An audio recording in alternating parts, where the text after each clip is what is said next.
press the bell icon on the YouTube app and never miss another update. Hello students, so welcome to part 26th of the unit, some basic concepts of chemistry. So today I am going to discuss with you some more important concepts, that is the equivalent mass concepts. Equivalent mass concepts. Equivalent mass. ಇಲ್ಲಿ ನಿಮಗೆ ಸಿಲೆಬಸ್ಸಲ್ಲೇ ಹೆಚ್ಚು equal mass ಬಗ್ಗೆ ಇಲ್ಲ, ಆದರೆ ಈ concept ಗೊತ್ತಿಲ್ಲದೆ ಇದ್ದರೆ ನಿಮ್ಮ ಕಾಂಪಿಟೇಟಿವ್ ಪಾರ್ಟಿಗೆ ಸೊ ನೀವು ಅರ್ಥ ಆಗೋದಿಲ್ಲ, ಕಷ್ಟ ಆಗುತ್ತೆ. ಸೊ ಹಾಗಾಗಿ ಇಲ್ಲಿ ಒಂದು ಕಾನ್ಸೆಪ್ಟನ್ನು ತೊಗೊಂಡಿದ್ದೀನಿ, ಈಕ್ವಲ್ ಮಾಸ್. ಇಲ್ಲಿ ಇಂಪಾರ್ಟೆಂಟ್ ನೀವು ಏನು ಕಾನ್ಸಂಟ್ರೇಟ್ ಮಾಡಬೇಕಂದ್ರೆ ಇಲ್ಲಿ ಇಂಪಾರ್ಟೆಂಟ್ ಫಾರ್ಮುಲಾಕ್ಕೆ ಮಾತ್ರ ಕಾನ್ಸಂಟ್ರೇಟ್ ಮಾಡಿರಿ. ನಾನು ಡೆಫಿನೇಷನ್ಸು ಸ್ಟೇಟ್ಮೆಂಟ್ ಎಲ್ಲ ಹೇಳ್ತೇನೆ, ಅವನಷ್ಟೇ ಜ್ಞಾಪಿಟ್ಕೊಳ್ರಿ. ರೆಗ್ಯುಲರ್ ಎಕ್ಸಾಮಲ್ಲಿ ಕೇಳಲ್ಲ, ಜ್ಞಾಪಿಟ್ಕೊಂಡ್ಬಿಟ್ರಿ ಇದನ್ನು. ಇದೇನಿದ್ರು ಕಾಂಪಿಟೇಟಿವ್ ಪಾರ್ಟಲ್ಲಿ ಮಾತ್ರ ಹೆಚ್ಚಾಗಿ ಕೇಳ್ತಾರೆ, very ಇಂಪಾರ್ಟೆಂಟೇ.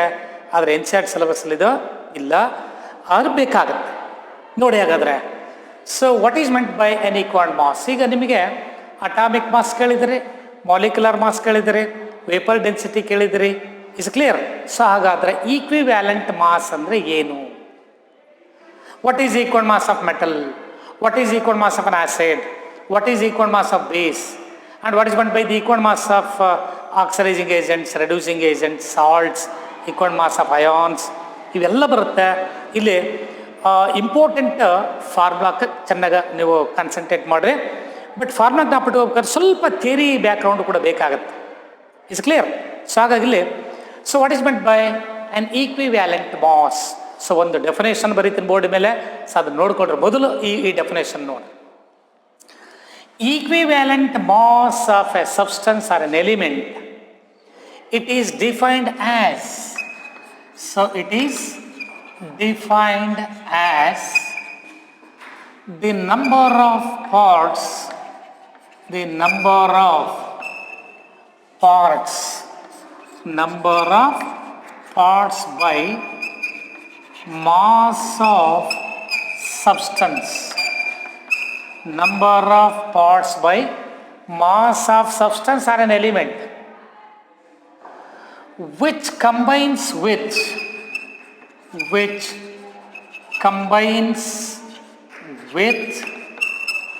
or not which combines with or displaces 1.008 parts by 1.008 parts by mass of hydrogen, or 8 parts by mass of oxygen, 8 parts by mass of oxygen, or 35.5 parts by mass of chlorine, by mass of chlorine. Node, this is the definition for equivalent mass of an element or a substance. Number of parts by mass of the substance. ಈಗ ನೀವು ಒಂದು ಎಲಿಮೆಂಟಿನ equivalent mass ನಿಮಗೆ calculate ಮಾಡ್ತಾ ಇದ್ದೀರಿ.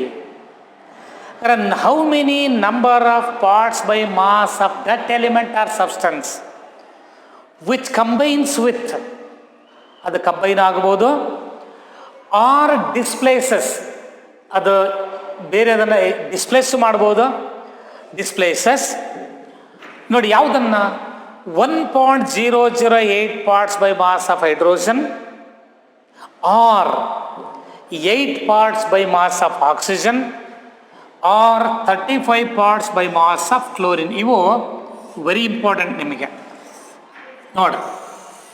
1.008 parts by mass of hydrogen. ಈ 1.008 ಅನ್ನೋದು ಕೂಡ ಈ ಹೈಡ್ರೋಜನ್ನ ಈಕ್ವಲ್ ಮಾಸ್. ಹಾಗಾದ್ರೆ ಇಲ್ಲಿ 8 parts by mass of oxygen ಏನಿದೆಯಲ್ಲ, so 8 is the equal mass of oxygen. ಮತ್ತು ಈ 35.5 ಪಾರ್ಟ್ಸ್ ಅಂತ ಏನು ಹೇಳಿದ್ರೆ ಈ ವ್ಯಾಲ್ಯೂ ಏನಿದೆ, that is also the equal mass of chlorine. ಇಲ್ಲಿ ವೆರಿ ಇಂಪಾರ್ಟೆಂಟ್. ಸೊ ಈ ವ್ಯಾಲ್ಯೂಸನ್ನು ಜ್ಞಾಪಟ್ಕೊಂಡ್ಬಿಡ್ರೆ, ಸೊ ಹೈಡ್ರೋಜನ್ನ ಈಕ್ವಿವ್ಯಾಲೆಂಟ್ ಮಾಸ್ ಹೈಡ್ರೋಜನ್ಗೆ ಎಷ್ಟು 1.008, ಆಕ್ಸಿಜನ್ಗಾದರೆ 8, ಕ್ಲೋರಿನ್ಗಾದರೆ 35.5. ಇದನ್ನು ಫಸ್ಟ್ ನಿಮ್ಮ ಮೈಂಡಲ್ಲಿ ಫಿಕ್ಸ್ ಮಾಡ್ಕೊಂಬಿಡ್ರಿ. What is equal mass of hydrogen ಅಂತ ತಕ್ಷಣ 1.008 ಗೊತ್ತಿರಲಿ first. What is equal mass of oxygen 8. What is equal mass of chlorine 35.5. ಸಾಮಾನ್ಯವಾಗಿ ಕೆಮಿಕಲ್ ರಿಯಾಕ್ಷನ್ಸಲ್ಲಿ ಏನು ಎರಡು ಎಲಿಮೆಂಟ್ ಕಂಬೈನ್ ಆಗ್ತವೆ, ಈ ಕಂಬೈನ್ ಆಗ್ತಕ್ಕಂಥ ಈ ಪ್ರಪೋರ್ಷನ್ ಏನಿದೆಯಲ್ಲ, ಆ ಪ್ರಪೋರ್ಷನ್ನು ಈಕ್ವಿವ್ಯಾಲೆಂಟ್ ಮಾಸ್ ಪ್ರಪೋರ್ಷನ್ಸಲ್ಲಿ ಮಾತ್ರ ಕಂಬೈನ್ ಆಗುತ್ತೆ. Not by atomic mass, not by molecular mass, not by mass, not by volume, like this. ಎಲ್ಲ ಎಲಿಮೆಂಟ್ಸು ಕೂಡ ನೀವು ಈಕ್ವಿವ್ಯಾಲೆಂಟ್ ಮಾಸ್ ಪ್ರಪೋರ್ಷನ್ಸ್ ನೋಡೀಗ ಒಂದು ಎಕ್ಸಾಂಪಲ್ ನೋಡ್ರಿ. ಹೈಡ್ರೋಜನ್ ಆಕ್ಸಿಜನ್ ಕಂಬೈನ್ ಆಗಿ ಏನು ಬರುತ್ತೆ, ವಾಟರ್ ಬರುತ್ತೆ. ಹಾಗಾದ್ರೆ ಹೈಡ್ರೋಜನ್ ಮಾಸ್ ರೇಷಿಯೋ ಎಷ್ಟಿದೆ, 2 ಇದೆ. ಆಕ್ಸಿಜನ್ ಎಷ್ಟಿದೆ, 16 ಇದೆ. ಓಕೆನಾ? ನೋಡಿ, atom mass of hydrogen 1 into 2 oxygen atom mass 16 ಇದೆ. ಓಕೆನಾ? ಇದನ್ನು ಇನ್ನೂ ಸಿಂಪ್ಲೆಸ್ಟ್ ರೇಷಿಯೋ ಬರೀತೀವಿ 1:8. ನೋಡಿ, ಅಬ್ಸರ್ವ್ ಮಾಡಿದ್ರೆ 1 ಅನ್ನೋದು this is the equal mass of hydrogen, 8 ಅನ್ನೋದು ಈಕ್ವಲ್ ಮಾಸ್ ಆಫ್ ಆಕ್ಸಿಜನ್.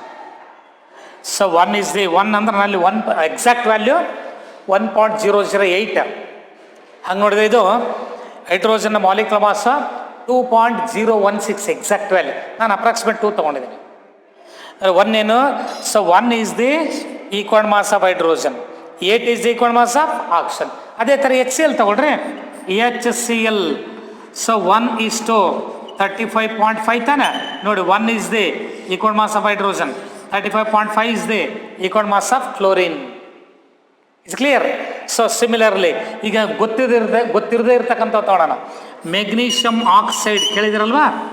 ನೋಡಿ, what is atom mass of magnesium 24 is to ಆಕ್ಸಿಜನ್ನ 16. ಈಗ ಒಂದು ಸ್ಟ್ಯಾಂಡರ್ಡ್ ತೊಗೊಂಡಿದ್ದೀವಿ ನಾವು. ಸ್ಟ್ಯಾಂಡರ್ಡ್ ತೊಗೊಂಡ್ರೆ ಎಲಿಮೆಂಟ್ ಯಾವುದು, ಹೈಡ್ರೋಜನ್, ಆಕ್ಸಿಜನ್, ಕ್ಲೋರಿನ್. ಆಕ್ಸಿಜನ್ಗೆ ಎಷ್ಟಿದೆ ಈಕ್ವಲ್ ಮಾಸ್ 8. ಹಾಗಾದ್ರೆ ಇಲ್ಲಿ ಇದನ್ನು 8 ಮಾಡಿಕೊಂಡ್ರೆ ಇದು ಎಷ್ಟಾಗುತ್ತೆ, 12. Since 8 is the equal mass of oxygen, therefore 12 it should be the equal mass of magnesium. 12 it should be the equal mass of magnesium. ಏನಾಗಾದ್ರೆ ನೋಡಿ, ಇಲ್ಲಿ ಅಬ್ಸರ್ವ್ ಮಾಡಿರಿ. Number of parts by mass of an element ಎಷ್ಟು part ಇದೆ, 12. ನೋಡಿ ಇಲ್ಲಿ it is defined as number of parts by mass of a substance or an element magnesium. Yes, part 12 part, which combines with or displaces. Nodi, which combines with or displaces 1.008 parts by mass of illa ಇಲ್ಲಿ ಯಾವುದು ತಗೊಂಡು oxygen, which combines with. ನೋಡಿ, ಎಷ್ಟು part ಜೊತೆ combine ಆಗಿದೆ, 8 part, which combines with 8 parts by mass of oxygen. ಹಾಗಾದ್ರೆ ಎಷ್ಟು mass element ಅಥವಾ ಕಾಂಪೌಂಡು ಅಥವಾ ಸಬ್ಸ್ಟೆನ್ಸು 1.008 ಗ್ರಾಮ್ ಅಥವಾ 8 ಪಾರ್ಟ್ಸ್ ಹೈಡ್ರೋಜನ್ ಡಿಸ್ಪ್ಲೇಸ್ ಮಾಡುತ್ತೋ, ಆರ್ ಎಷ್ಟು ಪಾರ್ಟ್ ಸಬ್ಸ್ಟೆನ್ಸು 8 ಪಾರ್ಟ್ ಆಕ್ಸಿಜನ್ ಜೊತೆ ಕಂಬೈನ್ ಆಗುತ್ತೋ, ಆರ್ ಎಷ್ಟು ಪಾರ್ಟ್ ಕ್ಲೋರಿನ್ ಜೊತೆ ಕಂಬೈನ್ ಆಗುತ್ತೋ ಅದೇ ಅದರ ಈಕ್ವಲ್ ಮಾಸ್. ನೋಡಿ, ಈಗ ಇಲ್ಲಿ ಮ್ಯಾಗ್ನೀಷಿಯಂ ತಗೊಳ್ತಾನೆ, MgCl2. ಇಲ್ಲಿ ಇನ್ನೊಂದು ತಗೊಳ್ತಾನೆ, MgCl2. What is atomic mass of magnesium 24. Chlorine 35.5 into 2, 35.5 into 2 ಅಂದರೆ 71. ಇದು ನಾವು ಸ್ಟ್ಯಾಂಡರ್ಡ್ ತೊಗೊಂಡಿದ್ದೀವಿ. ಕ್ಲೋರಿನ್ ಎಷ್ಟಿದೆ, 35.5. ಹಾಗಾದರೆ 35.5 ತೊಗೊಂಡ್ರೆ ಮೆಗ್ನೀಷಿಯಂ ಎಷ್ಟು ಇರ್ಬೇಕಾರೆ, 12 ಇರಬೇಕು. ನೋಡಿ, ಹಾಗಾದ್ರೆ since 35.5 is the equivalent mass of chlorine. ಒಪ್ಕೊಳ್ತೀರಾ? Therefore 12 it should be the equal mass of magnesium. 12 should be the equal mass of magnesium. Similarly, ಇನ್ನು ಒಂದು ಎಕ್ಸಾಂಪಲ್ ನೋಡಿ, ಅಲ್ಯೂಮಿನ ತಗೊಂಡ್ರೆ, ಅಲ್ಯೂಮಿನ ಅಥವಾ ಅಲ್ಯೂಮಿನಿಯಂ ಆಕ್ಸೈಡ್ ಅಂತೀರಿ. ಸೊ Al2O3 ಇದು ರೇಷಿಯೋ ನೋಡ್ರಿ. What is the atomic mass of aluminium? 27. 27 into 2, 54. 54 is to 48. ಈಗ ನಿಮಗೆ ಇವೆರಡರಲ್ಲಿ ಯಾವುದ್ರದ್ದು ಈಕ್ವಲ್ ಮಾಸ್ ಗೊತ್ತಿದೆ? ಆಕ್ಸೈಡ್ ಗೊತ್ತಿದೆ. ಎಷ್ಟು? 8. ಹಾಗಾದರೆ ಎಷ್ಟರಿಂದ ಡಿವೈಡ್ ಮಾಡಿದ್ರೆ 8 ಬರುತ್ತಿಲ್ಲ? 6ಇಂದ. 6 8 48. ಈಸ್ ಕ್ಲಿಯರ್ ನೋಡಿ. ಹಾಗಾದರೆ 6 ಇದನ್ನು 6 ಡಿವೈಡ್ ಮಾಡಿರಿ 9 ಬರುತ್ತೆ ನೋಡಿ. ರೇಷಿಯೋ ನೋಡಿ, 9:8. We know that 8 is the equal mass of oxygen ಅಲ್ವಾ? 8 is the equal mass of oxygen. So therefore 9 should be the equal mass of aluminium. ಹಾಗಾದರೆ 8 ಈಕ್ವಲ್ ಮಾಸ್ ಆಫ್ ಆಕ್ಸಿಜನ್ ಆದರೆ ಮತ್ತೆ 9 ಅನ್ನೋದೇನು? It should be the equal mass of aluminium. ಹಾಗಾದರೆ elements ಏನು combine ಆಗ್ತಾವಲ್ಲ, ಈ combine ಆಗ್ತಕ್ಕಂಥದ್ದು ಯಾವ ಪ್ರಪೋರ್ಷನಲ್ಲಿ? Equal mass proportions. ಅದಕ್ಕೆ ಈ ಕೆಮಿಸ್ಟ್ರಲ್ಲಿ ಒಂದು ನಿಮಗೆ ಕಾನ್ಸೆಪ್ಟ್ ಗೊತ್ತಿರಲಿ, every elements reacts in their equivalent mass proportions. Every elements reacts in their equal mass proportions, not atomic mass proportion, not molecular mass proportions. Is it clear? ಎರಡು elements combine ಆಗ್ತಾ ಇದಾವೆ ಅಂದರೆ equal mass proportions ಅಲ್ಲಿ combine ಆಗ್ತವೆ. ಏನಪ್ಪ ಹಂಗಾದ್ರೆ equal mass ಅಂದ್ರೆ? ಎಷ್ಟು ಗ್ರಾಮ್ ಒಂದು ಎಲಿಮೆಂಟನ್ನು ತಗೊಂಡ್ರೆ ಅದು 8 ಗ್ರಾಮ್ ಆಕ್ಸಿಜನ್ ಜೊತೆ ಕಂಬೈನ್ ಆಗುತ್ತೋ? ಎಷ್ಟು gram? Suppose A and B 2 element ಇದ್ದಾವೆ ನೋಡಿ. ನಾನು ಜನರಲ್ ಹೇಳ್ತೇನೆ, A and B. A B it is one compound. A is N element, B is also N element. So ಇಲ್ಲಿ ಬಿನ ಎಲಿಮೆಂಟಿನ ಈಕ್ವಲ್ ಮಾಸು ವೈ ಇದೆ ಅಂತ ಇಟ್ಕೊಳ್ರಿ. ಹಾಗಾದರೆ Y parts by mass of B which combines with say X parts by mass of A. ಹಾಗಾದರೆ Y parts of B, Y since ನೋಡಿ ಇದು equal mass ಅಂತ ಗೊತ್ತಿದ್ದರೆ, if Y is the equal mass of B, Y parts by mass of B which reacts with X parts by mass of A. ಹಾಗಾದ್ರೆ X ಏನಾಗಿರ್ಬೇಕು? ಏನೋ equal ಮಾಸೇ ಆಗಿರ್ಬೇಕು. Is clear? ಹಾಗಾದ್ರೆ ಒಂದು ಎಲಿಮೆಂಟಿನ ಈಕ್ವಲ್ ಮಾಸ್ ಗೊತ್ತಿದ್ರೆ ಇನ್ನೊಂದು ಕ್ಯಾಲ್ಕುಲೇಟ್ ಮಾಡ್ಬೋದಲ್ಲ ನೋಡಿ. ಇದು very very important concept. How many parts by mass of an element which combines with 8 parts by mass of oxygen, or 1.008 parts by mass of hydrogen, or 35.5 parts by mass of chlorine? ನೋಡಿಲ್ಲಿ number of parts by mass of the substance. ಎಷ್ಟು mass ಒಂದು ಸಬ್ಸ್ಟೆನ್ಸ್ನ ಎಷ್ಟು mass 8 gram oxygen ಜೊತೆ combine ಆಗುತ್ತೋ ಎಷ್ಟು mass ಅಂತ ತೊಗೊಳ್ತೀರಿ? ಎಷ್ಟು? ಸಪೋಸ್ ಒಂದು 18 ಗ್ರಾಮ್ ಇದೆಯಪ್ಪ, ಗೊತ್ತಿಲ್ಲ ಯಾವ element. 18 gram substance 8 gram oxygen ಜೊತೆ ಕಂಬೈನ್ ಆಗಿದೆ ಅಂದರೆ 8 ಅನ್ನೋದು ಈಕ್ವಲ್ ಮಾಸ್ ಆಫ್ ಆಕ್ಸಿಜನ್ ತಾನೆ. ಹಾಗಾದ್ರೆ 18 ಅನ್ನೋದು ಏನಾಗಿರ್ಬೇಕು? ಆ ಎಲಿಮೆಂಟನ್ನು ಈಕ್ವಲ್ ಮಾಸ್ ಆಗಿರಬೇಕು. That is why equivalent mass of an element or a substance is defined as the number of parts by mass of the substance or an element. Either it combines with or which displaces 1.008 parts by mass of hydrogen, or 8 parts by mass of oxygen, or 35.5 parts by mass of chlorine. ಇದು ಒಂದು very very important definition. ಇದು ಗೊತ್ತಿರಲೇಬೇಕು ನಿಮಗೆ. 8 gram oxygen ಜೊತೆಗೆ ಒಂದು element ಎಷ್ಟು gram combine ಆಗುತ್ತೋ ಅದೇ ಅದರ ಈಕ್ವಲ್ ಮಾಸ್. Is clear? ನೋಡಿ ಹಾಗಾರೆ ಆಕ್ಸಿಜನ್ 8 ಗ್ರಾಮ್, ಎಷ್ಟು ಗ್ರಾಮ್ ಅಲ್ಯೂಮಿನಿಯಂ ಜೊತೆ ಕಂಬೈನ್ ಆಗಿ? 9 ಗ್ರಾಮ್. 9 ಅನ್ನೋದೇನು? That is equal mass. ಇಲ್ಲಿ 35.5 is equal mass of chlorine ಅಲ್ವಾ? ಹಾಗಾದ್ರೆ 35.5 parts by mass of 35.5 parts by mass of chlorine which combines with 12 parts by mass of magnesium. 35.5 ಅನ್ನೋದು equal mass of chlorine ಆಗಿರೋದ್ರಿಂದ ಈ 12 ಅನ್ನೋದು ಕೂಡ ಈ ಮೆಗ್ನೀಷಿಯಂ ಈಕ್ವಲ್ ಮಾಸ್ ಆಗಿರಲೇಬೇಕು. ನೋಡಿ, how many parts by mass of magnesium which combines with 35.5 parts by mass of chlorine? 12 part. 12 is the, that number of parts is the equal mass. It's clear? So this is very very important. ನಾನು ನೋಡಿ ಒಂದು ಸುಲಭವಾಗಿ ಹೇಳ್ಬಿಡ್ತೇನೆ, ಕೇಳ್ಕೊಳ್ರೆ. ಎಷ್ಟು part element 8 part oxygen ಜೊತೆ combine ಆಗುತ್ತೋ ಎಷ್ಟು part ಅಂತೀರಿ? ಎಷ್ಟು? 20 ಪಾರ್ಟ್, 30 ಪಾರ್ಟ್, 50 ಪಾರ್ಟ್, ಎಷ್ಟು ಗೊತ್ತಿಲ್ಲ ನನಗೆ. How many parts by mass of an element which combines with 8 parts by mass of oxygen? Then that is the its equal mass. Suppose ಈಗ competitive ಪಾರ್ಟಲ್ಲಿ ಕೊಡ್ತಾರೆ, X part by mass of an element which combines with 8 parts by mass of oxygen. What is equal mass of an element A? X. ಯಾಕೆ? 8 part oxygen ಜೊತೆ combine ಆಗಿದೆ. Is clear? ನೋಡ್ಕೊಳ್ರಿ. ಈ ಡೆಫಿನೇಷನ್ಸನ್ನು note ಮಾಡ್ಕೊಂಡ್ರೆ ಒಳ್ಳೆಯದು. Is clear? ನಾವು ನಿಮ್ಮ ಮೆಟೀರಿಯಲ್ ಇದು ಕೊಟ್ಟಿರಲ್ಲ, ಜ್ಞಾಪಿಟ್ಕೊಳ್ರೆ. ಬಟ್ ಬೇಕಾಗುತ್ತೆ, ವೆರಿ ಇಂಪಾರ್ಟೆಂಟ್. ಸೊ ಮುಂದೆ ಹೇಳೋ ಗೊತ್ತಾಗುತ್ತೆ ನಿಮಗೆ. ಕಾಂಪಿಟೇಟಿವ್ ಪಾರ್ಟ್ ಡಿಸ್ಕಸ್ ಮಾಡುವಾಗ ಇವೆಲ್ಲ ಪಾರ್ಟ್ಸ್ ಬರ್ತವೆ. ಯಾವ ಟಾಪಿಕ್ ಬೇಕಾರಲ್ಲ, ಎಲ್ಲಿ ಬೇಕಾದ್ರೆ ಇಂಟರ್ರಿಲೇಟೆಡ್ ಟಾಪಿಕ್ಸ್ ಎಲ್ಲ ಜ್ಞಾಪಿಟ್ಕೊಳ್ರಿ. ನೆಕ್ಸ್ಟ್,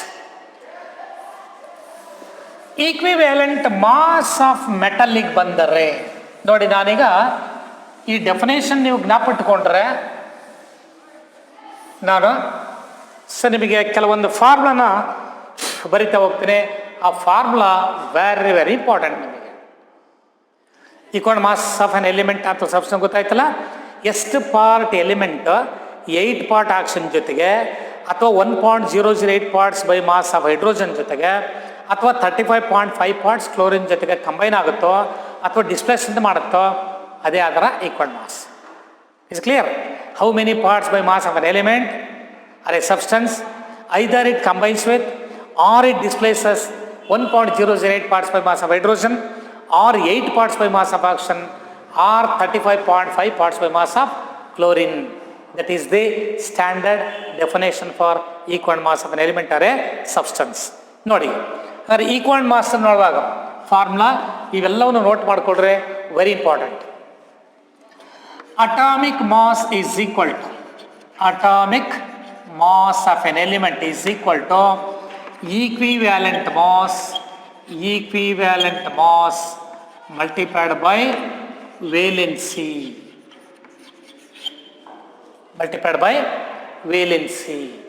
ನೋಡಿ, ವೇಲೆನ್ಸಿ ಅಂದರೆ this is the combining capacity of an element ಅಂತೀರಿ. Valence electrons, number of electrons present in the outermost shell of an orbital. Valence electrons. But chemical bonding ಅಲ್ಲಿ involve ಆಗ್ತಕ್ಕಂಥವೇ ತಾನೆ. Usually the valence electrons are participating in chemical bond formation. So if equivalent mass is multiplied by valency, we get the atomic mass. ಈ ನನಗೆ ಬೇಕಾದ್ರೆ equivalent mass. So equivalent mass is equal to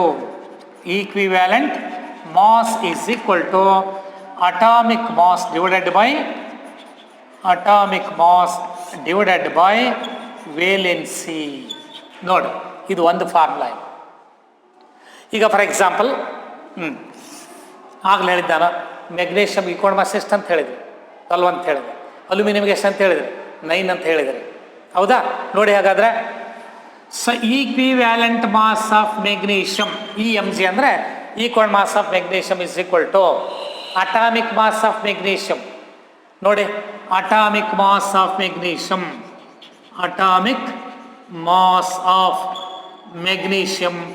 divided by its valency.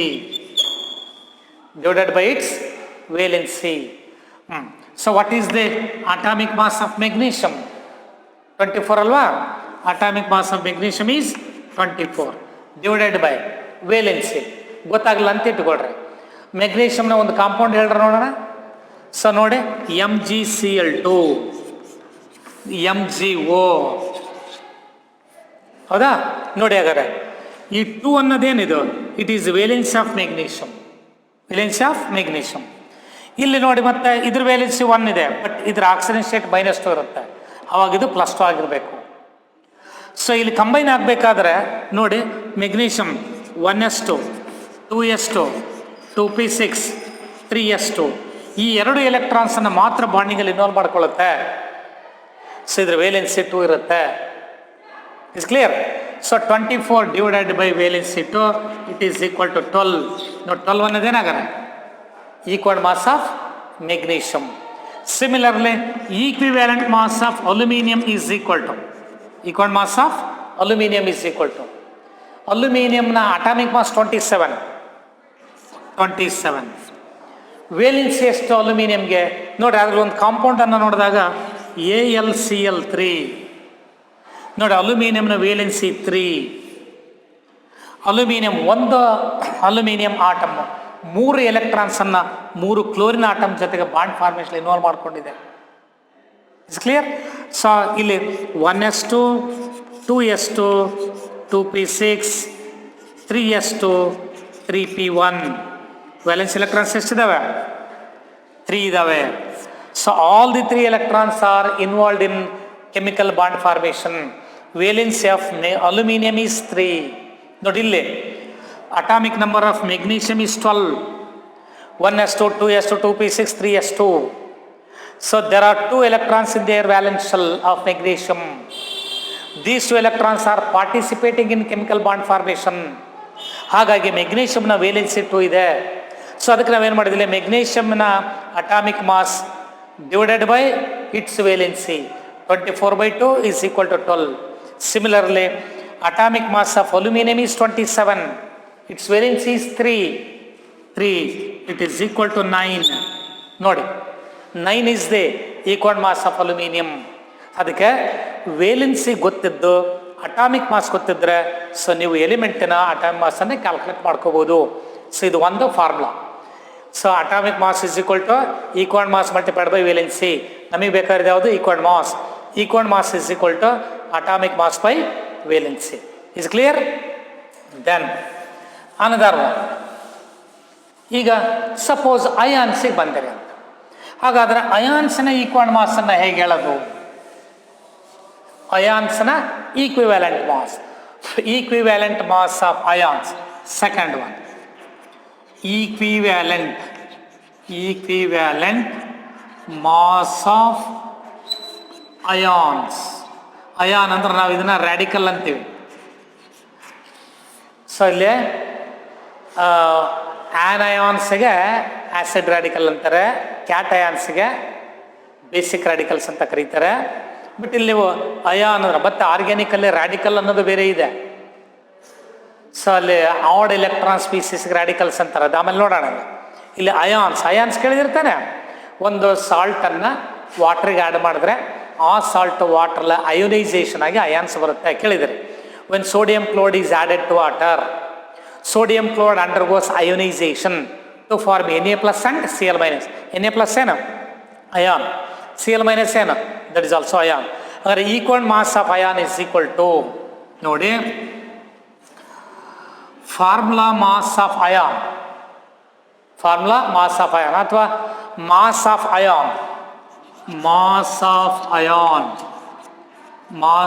Ion divided by its valency. ನೋಡಿ ಅಯಾನ್ನ valency ಹೇಗೆ ಹೇಳ್ತೀವಿ? Charge on the ion is equal to its valency. ಇಲ್ಲಿ ನೋಡ್ರಿ chloride ion ಇದು Cl- ಅಂತೀವಿ. ಇದಕ್ಕೆ ವೇಲೆನ್ಸಿ ಎಷ್ಟಪ್ಪ ಅಂದರೆ ಚಾರ್ಜ್ ಎಷ್ಟಿದೆ? -1 ಒಂದು valency. Suppose if you take sulphate ion SO4 -2, ಇದು ಒಂದು ಅಯಾನ್, ಸಲ್ಫೇಟ್ ಅಯಾನ್ ಇದೆ. ಈ ಅಯಾನಿಗೆ ವೇಲೆನ್ಸಿ ಎಷ್ಟಿದೆ? 2 ಇದೆ. -2 ಅನ್ನಬಾರ್ದಿಲ್ಲ. So magnitude of the charge ಅಷ್ಟೇ ತಗೊಳ್ರಿ, ಸೈನ್ ತಗೋಬೇಡ್ರಿ. ಸೊ ಈ ಸಲ್ಫೇಟ್ನ ವೇಲೆನ್ಸಿ ಎಷ್ಟು? 2. ಸಿಮಿಲರ್ಲಿ ಫಾಸ್ಫೇಟ್ ಅಂತ ತಗೊಂಡಾಗ ಫಾಸ್ಫೇಟ್ನ valency 3. Is clear? So carbonate ತಗೊಂಡ್ರೆ CO3 -2, ಕಾರ್ಬೊನೇಟ್ನ ವೇಲೆನ್ಸಿ 2 ಅಂದ್ರೆ ಅರ್ಥ ಅಯಾನಿಗೆ ಏನು ಚಾರ್ಜ್ ಇರುತ್ತಲ್ಲ ಅದೇ ಅದರ ವೇಲೆನ್ಸಿ. ನೀವು ಬೇಕಾದರೆ valency or charge on the ion, positive negative ತಗೋಬೇಡ್ರಿ, ವ್ಯಾಲ್ಯೂ ತಗೊಳ್ರಿ. Is clear? So mass of ion or, ಇದನ್ನ mass of ion by charge on ion, ಇದು ಎರಡನೇ ಫಾರ್ಮುಲಾ. ಈಗ equal mass of sulphate radical is ಅಂದ್ಬಿಡ್ತಾರೆ. ನೋಡಿ ಈಗ what is the equal mass of chloride ion ECl minus is equal to what is equal mass of chloride ion. What is atom mass of chlorine? Mass of ion, mass of ion ಅಂದರೆ chlorine atom mass ಎಷ್ಟು? 35.5. ನೋಡಿ 35.5 divided by valence ಒಂದೇ ಇದೆ by 1. ಹಾಗಾದರೆ chloride ion equal mass ಎಷ್ಟು? 35.5. ಸಲ್ಫೇಟಿಗೆ ಬರ್ರಿ. So equivalent mass of sulphate ion is equal to, ಬೇಕಾದ್ರೆ ಎಕ್ಸಾಂಪಲ್ ಕೊಡಬೇಕಾ ನೋಡ್ರಿ. ಸೊ ಅದನ್ನ ಬೇಕಾದ್ರೆ ಒಂದು ಎಕ್ಸಾಂಪಲ್ ಕೊಟ್ಬಿಡೋಣ. ಎಕ್ಸಾಂಪಲ್ ಇದು ಫಾರ್ಮುಲಾ ಇದು. ಸೊ ಇದಕ್ಕೊಂದು example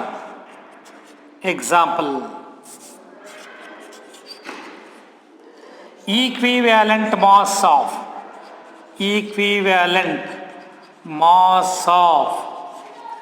sulfate ion SO4 minus 2 is equal to mass of sulfate ion SO4 minus 2 divided by valency 2. mass of sulfate ion ಎಷ್ಟು ಅಂದ್ರೆ ನೋಡ್ರಿ. ಸೊ ಇಲ್ಲಿ mass of sulfate ion mass of SO4 minus 2 is equal to sulfate atomic mass 32 plus oxygen atomic mass 16 into 4 64. It is equal to 96. 60 plus 30 90, 4 plus 2 6 96. ಹಾಗಾದ್ರಲ್ಲಿ mass of sulphate radical 96 divided by 2 it is equal to 48 ನೋಡಿ. So equal mass of sulphate radical is 48. So correct ಗೊತ್ತಾಗುತ್ತಲ್ಲ. ಏನು ಮಾಡ್ಬೇಕಲ್ಲಿ? Mass of an ion divided by its valency. So valency ಏನು? Charge on the ion is nothing by its valency. Is clear? Done. So ಇದು ಗೊತ್ತಾಯ್ತಲ್ಲ. Equal mass of ion or equal mass of radical is equal to mass of ion by valency or mass of ion by charge on the ion. Mass of ion by charge on ion. What is the equal mass of phosphate radical? Note equivalent mass of phosphate radical. So ಇನ್ನೊಂದು example ಕೊಡ್ತೀನಿ ಅಲ್ಲಿ. So example 1. Next example 2. equivalent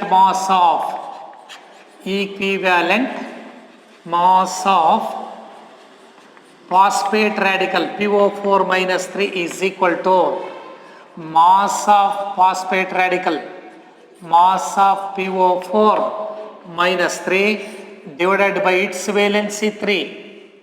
ನೋಡಿ formula ಇದು. mass of ion, mass of phosphate ion. So what is the mass of phosphate ion? ನೋಡ್ರಿ observe ಮಾಡ್ರಿ.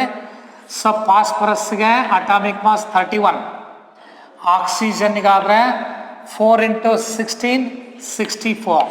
It is equal to 95. So 95 divided by 3 it is equal to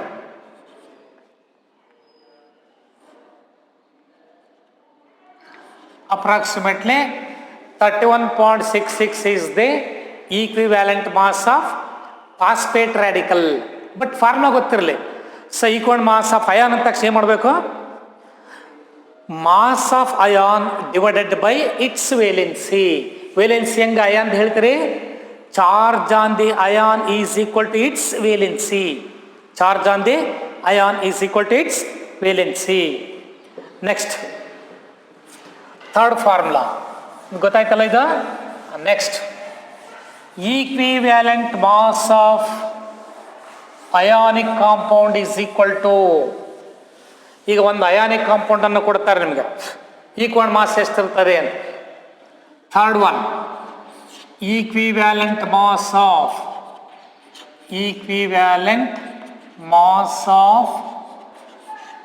ionic compound is equal to. ಈಗ ionic compound ಅಂದರೆ 2 ions ಇರುತ್ತಲ್ವ, ಅಲ್ಲಿ 2 type ions ಇರುತ್ತಲ್ಲ. ಯಾವ್ಯಾವ ions ಇರುತ್ತೆ? ಈಗ ಒಂದು ಸಾಲ್ಟ್ ಇದೆ, ಸಾಲ್ಟ್ ನೀರಿಗೆ ಹಾಕಿದರೆ ಡಿಸೋಸಿಯೇಷನ್ ಅಂದ್ರೆ ಏನು ಬರುತ್ತೆ? ಕ್ಯಾಟಯಾನ್ಸ್ ಆ್ಯಂಡ್ ಆನಯಾನ್ಸ್, ಎರಡೂ ಟೈಪ್ ಆಯನ್ಸ್ ಇರುತ್ತೆ.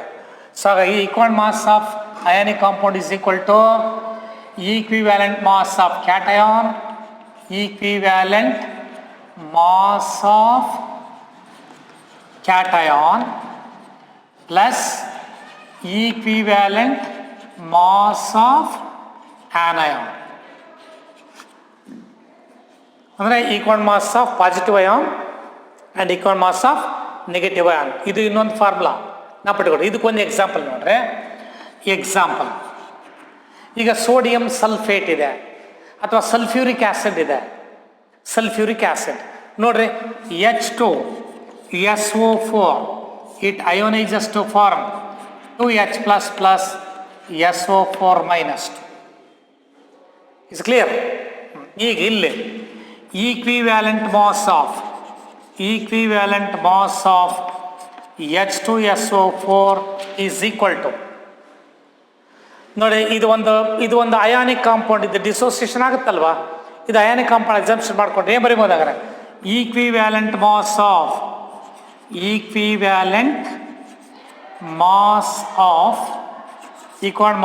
H ಪ್ಲಸ್ ಯಾವುದು cation H plus equivalent mass of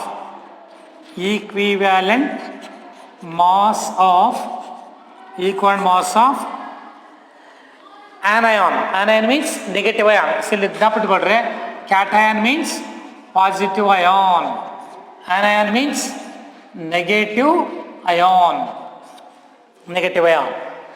So H plus cation, negative ion SO4 -2. Then it is equal to. So how do you calculate the equal mass of an ion? So previous formula, second formula ಬರ್ಕೊಂಡಿದ್ದೀರಿ. Equal mass of ion ಅಂತ ತಕ್ಷಣ ಮಾಡಬೇಕು, mass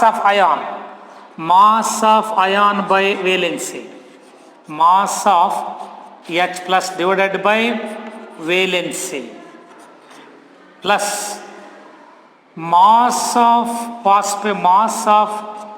SO4 -2 by its valency. This is equal to, ನೋಡಿ equal mass of sulphuric acid calculate ಮಾಡ್ಬೇಕಾದ್ರೆ mass of hydrogen ಅಂದ್ರೆ 1, atom mass of hydrogen 1, valency of ion ಅಂದ್ರೆ ಏನು ಹೇಳಿದಿಲ್ಲ, charge on the ion. Valency means charge on the ion. ಈ +1 ಇದೆ ಅಂದ್ರೆ 1 plus ಸಲ್ಫೇಟಿಗೆ ಆಗಲೇ ಹೇಳಿದೆ ನಮಗೆ 4 × 16 64 + 32 96 divided by valency 2, it is equal to 1 + 48, it is equal to 49. ನೋಡ್ರಿ, this 49 is the equal mass of sulfuric acid. ನೀವು ಇದೊಂದು ಅಯಾನಿಕ್ ಕಾಂಪೌಂಡ್ ಅಂತ ಅಸಂಪ್ಷನ್ ಮಾಡ್ಕೊಂಡ್ರೆ ಇದ್ರ ಈಕ್ವಲ್ ಮಾಸ್ 49 ಬರುತ್ತೆ. Is clear? So equal mass of ionic compound is equal to equal mass of cation plus equal mass of anion. So ಎರಡೂ ಅಯಾನ್ಸನ್ನ equal ಮಾಸನ್ನು add ಮಾಡಿದ್ರೆ ಆ ಅಯಾನಿಕ್ ಕಾಂಪೌಂಡ್ನ ಈಕ್ವಲ್ ಮಾಸ್ ಸಿಗುತ್ತೆ. This is the third formula. Next another one. So equal mass of acid ಅನ್ನು ತಗೊಂಡ್ರೆ equivalent mass of acid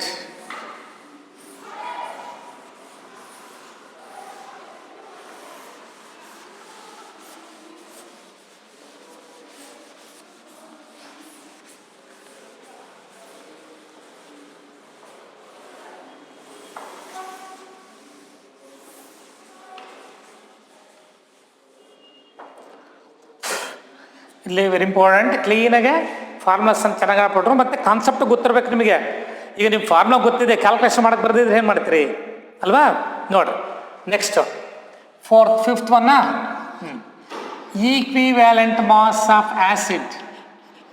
equivalent mass of acid it is equal to, ಈಗ ಆಸಿಡ್ ಕೊಡ್ತಾರೆ, hydrochloric acid, sulphuric acid, nitric acid, acetic acid, ಈ ಥರ ಕೊಟ್ಟಾಗ ಅಂದ್ರೆ what is equal mass of an acid ಅಂತ ಕೇಳಿದ್ರೆ ನೋಡಿ ಇದಕ್ಕೂ ಫಾರ್ಮುಲಾ ಇದೆ. So molecular mass divided by basicity, molecular mass by basicity. So ಇಲ್ಲಿ ಜ್ಞಾಪಿಟ್ಕೊಂಡ್ಬಿಡ್ರಿ. So how would you define the term basicity? So ಹಾಗಾದ್ರೆ ಬೇಸಿಸಿಟಿ ಅಂದ್ರೆ ಏನು? ಏನಾಗಾದ್ರೆ ಬೇಸಿಸಿಟಿ ಅಂದ್ರೆ ಈಗ HCl ಇದೆ ನೋಡ್ರಿ, ಅಬ್ಸರ್ವ್ ಮಾಡ್ರಿ. HCl ಒಂದು ಆಸಿಡ್ ಮಾಲಿಕ್ಯೂಲ್ ತಗೊಳ್ರಿ, ಇದಾಗ ರೀಪ್ಲೇಸ್ ಆಗ್ತಕ್ಕಂಥವು ಹೈಡ್ರೋಜನ್ ಎಷ್ಟಿದೆ ನೋಡಿ. ಡಿಸೋಸಿಯೇಷನ್ ಆದರೆ H+ ಬರುತ್ತೆ, Cl- ಬರುತ್ತೆ. ಹೆಂಗೆ ಗೊತ್ತಾಗುತ್ತೆ ರೀಪ್ಲೇಸಬಲ್ ಹೈಡ್ರೋಜನ್ ಆಟಮ್ ಅಂತಂದ್ರೆ ನೋಡ್ರಿ, ನಾನು NaOH ಅನ್ನು HClಗೆ ಹಾಕ್ಬಿಡ್ತೇನೆ. ಏನಾಗ್ತದೆ ನೋಡ್ರಿ, ಹಾಗಾದ್ರೆ ಈ H ಬದಲಾಗಿ Na ಸಬ್ಸ್ಟಿಟ್ಯೂಟ್ ಆಗುತ್ತಲ್ವಾ, ಏನು ಬರುತ್ತೆ ಅವಾಗ? NaCl + H2O. ನೋಡಿ ಈಕ್ವೇಷನ್, ಈ OH ವಾಟರ್ ಆಗುತ್ತೆ, Na+ ಈ Cl - NaCl ಆಗುತ್ತೆ. ಹಾಗಾದರೆ HCl ಇತ್ತು, HCl ಅಲ್ಲಿ H ಬದಲಾಗಿ ಏನು ಸಬ್ಸ್ಟಿಟ್ಯೂಟ್ ಆಗಿದೆ? Na. ಅಂದರೆ hydrochloric acid molecule contains one replaceable hydrogen atom. ಅಂದರೆ ಒಂದು ಆಸಿಡ್ ಮಾಲಿಕ್ಯೂಲಲ್ಲಿ ಎಷ್ಟು ರೀಪ್ಲೇಸಬಲ್ ಹೈಡ್ರೋಜನ್ ಆಟಮ್ಸ್ ಇರ್ತಾವೆ, ಅದೇ ಬೇಸಿಸಿಟಿ. ನೋಡಿ ಹಾಗಾದ್ರೆ, so basicity means number of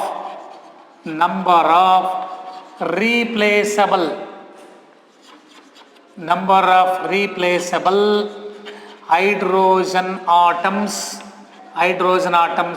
present in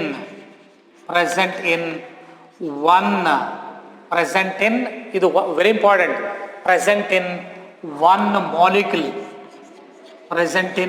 molecule of an acid. That is called the basicity of an acid. So basicity of an acid. So ಆ್ಯಸಿಡ್ಗೆ ಇದನ್ನು use ಮಾಡ್ತೀವಿ ನೋಡ್ರಿ. Equal mass of acid ಅಲ್ಲಿ basicity. How would you define term basicity? Number of replaceable hydrogen atoms present in one molecule of an acid. This is very important. Present in one molecule of an acid is called the basicity of an acid. Number of replaceable hydrogen atoms present in one molecule of an acid, that is called the basicity of an acid. Suppose if we take ನೋಡಿ, ಹಾಗಾದ್ರೆ basicity of hydrochloric acid is 1, that is called monobasic acid ಅಂತಾರೆ. It has only one replaceable hydrogen. Suppose if we take sulfuric acid, H2SO4 ionizes to form 2H++ SO4 - 2. ಹಾಗಾದ್ರೆ replace ಆಗ್ತಕ್ಕಂಥ hydrogen atom sulphuric acid ಎಷ್ಟಿದೆ? 2 ಇದೆ. So number of replaceable hydrogen atoms present in one molecule of sulphuric acid is 2. Therefore basicity of sulfuric acid is 2. Similarly, if we take phosphoric acid S3PO4, ಇದ್ರ ಬೆಸಿಟಿ 1 ಇರ್ಬೋದು, 2 ಇರ್ಬೋದು, 3 ಇರ್ಬೋದು. Equation ಕೊಡ್ತಾರೆ ನೋಡ್ರಿ. ಈ suppose in case ಏನಾರ ಈ ಥರ ಕೊಟ್ಟಿದ್ರೆ NaOH to form Na3PO4 + H2O. So Na3 ಅಂದರೆ 3NaOH 3H2O. ನೋಡಿ ಅಬ್ಸರ್ವ್ ಮಾಡ್ರಿ. ಹಾಗಾದ್ರೆ ಇಲ್ಲಿ ಆರ್ಥೋಫಾಸ್ಫೋರಿಕ್ ಆಸಿಡ್ ಇದು 3 ಹೈಡ್ರೋಜನ್ನ ಬದಲಾಗಿ 3 ಸೋಡಿಯಂ ಸೇರ್ಕೊಂಡು ಸಬ್ಸ್ಟಿಟ್ಯೂಟ್ ಆಗಿದೆ. ಅಂದರೆ ಈ ಆರ್ಥೋಫಾಸ್ಫೋರಿಕ್ ಆಸಿಡ್ ಮಾಲಿಕ್ಯೂಲ್, ಒಂದು ಆಸಿಡ್ ಮಾಲಿಕ್ಯೂಲ್ ಎಷ್ಟು ರೀಪ್ಲೇಸಬಲ್ ಹೈಡ್ರೋಜನ್ ಆಟಮ್ಸ್ ಅದು? 3. ನೋಡ್ರಿ, ಈ 3 ರೀಪ್ಲೇಸಬಲ್ ಹೈಡ್ರೋಜನ್ ಇಸ್ ಕ್ಲಿಯರ್. ಹಾಗಾಗಿ ಇದರ ಬೇಸಿಸಿಟಿ ಎಷ್ಟು? 3. ಅದಕ್ಕೆ ಜನರಲ್ ಫಾರ್ಮುಲಾ ಏನಪ್ಪ?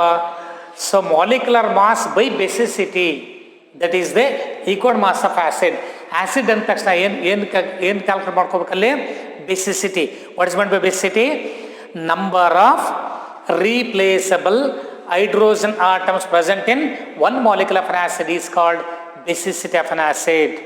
ನೋಡಿ ಹಾಗಾದ್ರೆ ಎಕ್ಸಾಂಪಲ್, ಅದಕ್ಕೆ example, equivalent mass of sulfuric acid is equal to equivalent mass of H2SO4 is equal to, ನಾನು ಪ್ರೀವಿಯಸ್ ಕೇಸಲ್ಲೇ ಇದು ಅಯಾನಿಕ್ ಕಾಂಪೌಂಡ್ ಅಂತ ತಗೊಂಡಾಗ ಈಕ್ವಲ್ ಮಾಸ್ ಅನ್ನು 49 ಅಂತ ಕ್ಯಾಲ್ಕುಲೇಟ್ ಮಾಡ್ಕೊಂಡಿದ್ರಿ. ನಾನು ಅಯಾನ್ ತಗೊಂಡಾಗ equal mass of H+ + equal mass of sulphate add. ನಾನಿಲ್ಲಿ acid ಆಗಿ ತೊಗೊಳ್ತೀನಿ ನೋಡ್ರಿ, molecular mass divided by basicity. So molecular mass of H2SO4 divided by basicity. So molecular mass of sulfuric acid ನೋಡ್ರಿ, molecular mass of sulfuric acid calculate ಮಾಡಬೇಕಾದ್ರಲ್ಲಿ hydrogen 2 into 1 2, sulfur 32, 32 plus 2 34, is clear, plus 64 96 ಆಯ್ತು. molecular mass of sulfuric acid is 96 divided by basicity. It contains 2 replaceable hydrogen atoms divided by 2. It is equal to 49. So molecular mass is not 96. So 4 into 6, 64 plus 32 plus 2. So 98, not 96, 98. 98 by 2 means 49. ನೋಡಿ, previous ಕೇಸಲ್ಲಿ calculate ಮಾಡ್ಕೊಂಡಿದ್ರಿ. Equal mass of H plus radical ಎಷ್ಟಿದೆ? 1. Equal mass of sulphate radical ಎಷ್ಟಿದೆ? 32 plus 64, 96 by 2 ಅಂದರೆ 48, 48 plus 1 ಅಂದರೆ 49, same ಅಷ್ಟೇ ಬರುತ್ತೆ ನಿಮಗೆ. It's clear? So equivalent mass of acid is equal to molecular mass divided by basicity. Then another one. So next formula, sixth one, equivalent mass of base is equal to, ನೋಡಿ ಇಲ್ಲಿ acid ತಗೊಂಡ್ರೆ ಇಲ್ಲಿ base, it is equal to molecular mass of base, molecular mass divided by acidity, molecular mass by acidity. So the equal mass of acid ಆಯ್ತಿದ್ದು, this is the equal mass of base. So what is meant by the equal mass of base? So in the molecular mass of base, it is divided by its acidity to form the equal mass of base. So what is meant by acidity? ನೋಡಿ, ಇದು ಕೂಡ important. Acidity means, so basicity of an acid, acidity of base. Basicity of an acid and acidity of a base. Basicity is the number of replaceable hydrogen atoms present in one molecule of an acid. Similarly, acidity of base is the number of replaceable hydroxyl groups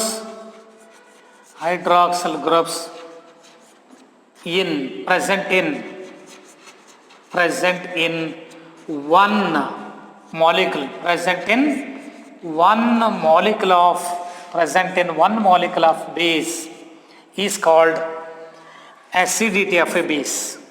ಇಲ್ಲಿ ಏನು ಹೇಳ್ತಾ ಇದ್ರಿ? Number of replaceable hydrogen atoms. Here number of replaceable hydroxyl groups. Is clear? ಜ್ಞಾಪಕಗೊಳ್ರಿ. So NaOH ತಗೊಂಡ್ರೆ replaceable OH groups ಎಷ್ಟಿದೆ? 1 ಇದೆ. Replaceable hydroxyl group is 1 ಇಲ್ಲಿ in case of NaOH. In case of barium hydroxide there are 2 replaceable hydrogen atoms, hydroxyl groups. In case of aluminum hydroxide, so look here, so NaOH, so which contains 1 OH, 1 replaceable hydrogen. Barium hydroxide, BaOH twice, it contains 2 replaceable hydroxyl groups. Aluminum hydroxide, AlOH thrice, it has 3 replaceable OH groups, 3 replaceable hydroxyl groups. One molecule of base contains how many number of replaceable hydroxyl groups are there? Then that is called acidity of a base. So what is meant by acidity of base? Number of replaceable hydroxyl groups present in one molecule of a base. Present in one molecule of a base is called acidity of a base. Then how do you, so one example, so how do you calculate the equal mass of aluminum hydroxide? Equivalent mass of example equivalent mass of aluminum hydroxide AlOH thrice, it is equal to So what is the molecular mass of AlOH thrice? ನೋಡ್ರಿ ಎಷ್ಟು ಬರುತ್ತೆ ನೋಡ್ರಿ. Aluminium 27 plus oxygen 3 48 plus hydrogen 3. It is equal to 27 plus 3 30 plus 48 78. 78 is the molecular mass of aluminum hydroxide. 27 plus 3 30 30 plus 48 is clear. 78. So it is equal to molecular mass of AlOH thrice aluminum hydroxide divided by acidity. It contains 3 replaceable hydroxyl groups. So therefore it is equal to 78 by 3, it is equal to 26. 26 is the equal mass of aluminum hydroxide. Is clear? ನೋಡಿ ಜ್ಞಾಪಕಟ್ಕೊಳ್ರೆ what is meant by acidity? So number of replaceable hydroxyl groups present in one molecule of a base, that is called the acidity of a base. Number of replaceable hydrogen atoms present in one molecule of an acid, that is called basicity of an acid. Equal mass of acid means molecular mass by basicity. Equal mass of base means molecular mass by acidity. ಇಲ್ಲಿ basicity of an acid, acidity of base ಅವೆರಡನ್ನೂ ಕೂಡ ಕರೆಕ್ಟಾಗಿ ಜ್ಞಾಪಕಟ್ಕೊಡ್ರಿ. So ಅದು ಕೂಡ very very important. Is clear? Equal mass of acid, equal mass of base. Point ಕ್ಲಿಯರಾ? ಅರ್ಥ ಆಯ್ತಾನೆ? ನೋಡಿ, equal mass of element metal ಅಥವಾ element, equal mass of ion, equal mass of ionic compound, equal mass of acid, equal mass of base. ಇನ್ನು equal mass of salt ಇದೆ, equal mass of oxidising agents and reducing agents ಇದ್ದಾವೆ. Different methods of calculating the equal mass. Hydrogen displacement method ಅಂತ ಬರುತ್ತೆ, oxide method ಬರುತ್ತೆ, fluoride method ಬರುತ್ತೆ. Is clear? So ಇವೆಲ್ಲ ಬೇರೆ ಬೇರೆ ಮೆಥಡ್ಸ್ ಇದ್ದಾವೆ. ಸೊ ನೆಕ್ಸ್ಟ್ ಕ್ಲಾಸಲ್ಲಿ ಆ ಮೆಥಡ್ಸನ್ನು ಕೂಡ ಹೇಳ್ತೇನೆ ನಾವು. ಸೊ ಅವನ್ನ ಚೆನ್ನಾಗಿ ಜ್ಞಾಪಕಟ್ಕೊಳ್ರೆ. ಇಲ್ಲಿ ಎಕ್ಸಾಮಲ್ಲಿ ಕೇಳದೇ ಇದ್ದರೂ ಕೂಡ ಸೊ ಈ ಕಾಂಪಿಟೇಟಿವ್ ಪಾರ್ಟ್ಗಂತೂ ಬೇಕೇ ಬೇಕು, very important. Is clear? So ಸ್ವಲ್ಪ ನಿಮಗೆ ಟಫ್ ಅನಿಸ್ಬೋದು ಟಾಪಿಕ್ಕು, ಆದರೆ ಮಾತ್ರ ವೆರಿ ವೆರಿ ಇಂಪಾರ್ಟೆಂಟ್ ಕಾನ್ಸೆಪ್ಟ್ಸನ್ನು. ಇನ್ನೊಂದು ಸರಿ ನೀವು ವೀಡಿಯೋ ನೋಡಿದ್ರೆ ಅರ್ಥ ಆಗ್ತಿದ್ದಾಗ ಇನ್ನೊಂದು ಸರಿ ವೀಡಿಯೋನ ರಿವಿಷನ್ ಮಾಡಿ ನೋಡ್ಕೊಳ್ರಿ. ಯಾವ ಕಾನ್ಸೆಪ್ಟ್ ಅರ್ಥ ಆಗಿಲ್ಲ ಕ್ಲೀನಾಗಿ ಅರ್ಥ ಮಾಡ್ಕೊಳ್ರಿ. ನಾನು ಫಿಸಿಕಲ್ ಕೆಮಿಸ್ಟ್ರಿಯಲ್ಲಿ ಪ್ರಾಬ್ಲಮ್ಸನ್ನು ಜಾಸ್ತಿ ಮಾಡಿಸಿದ್ದೀನಿ. ಯಾಕೆಂದರೆ ಕಾನ್ಸೆಪ್ಟ್ ಕಲಿಯೋದೇ ಪ್ರಾಬ್ಲಮ್ಸ್ ಮುಖಾಂತರ. ಯಾವ ಕಾರಣಕ್ಕೂ ಕಾನ್ಸಂಟ್ರೇಷನ್ ಕಳ್ಕೊಳ್ಳೋದ ರೀತಿಯಲ್ಲಿ ಯಾಕೆ, ಏನು ಮಾಡಿದ್ದಾರೆ, ಏನಾಗಿದೆ, ಸೊ ಅದನ್ನು ಕರೆಕ್ಟಾಗಿ ಫಾಲೋಅಪ್ ಮಾಡ್ತಾ ಹೋಗ್ಬೇಕು. ಆ ಕಾನ್ಸೆಪ್ಟ್ ವೈಸ್ ನಾನು ಪ್ರಾಬ್ಲಮ್ ಸಾಲ್ವ್ ಮಾಡಿಸ್ತಾ ಹೋಗಿದ್ದೀನಿ. ಸೊ ಅದು ನೀವು ಪ್ರಾಬ್ಲಮ್ಸ್ಗೆ ಅರ್ಥ ಮಾಡ್ಕೊಂಡ್ರಿ ಅಂದರೆ ಕಾನ್ಸೆಪ್ಟ್ ಗೊತ್ತಾಗಿದೆ ಅಂತ ಅಲ್ವಾ? ನೋಡಿ, ಸೊ ಈಗ ನೆಕ್ಸ್ಟ್ ಕ್ಲಾಸಲ್ಲಿ equal mass of salts, reducing agents and oxidising agents ಮತ್ತು ಬೇರೆ ಬೇರೆ ಮೆಥಡ್ಸ್ ಇದ್ದಾವೆ. ಸೊ ಅವನ್ನ ಕಂಟಿನ್ಯೂ ಮಾಡ್ತಾರೆ. ಓಕೆ, ಸೊ ಅಲ್ಲಿ continue in the next class.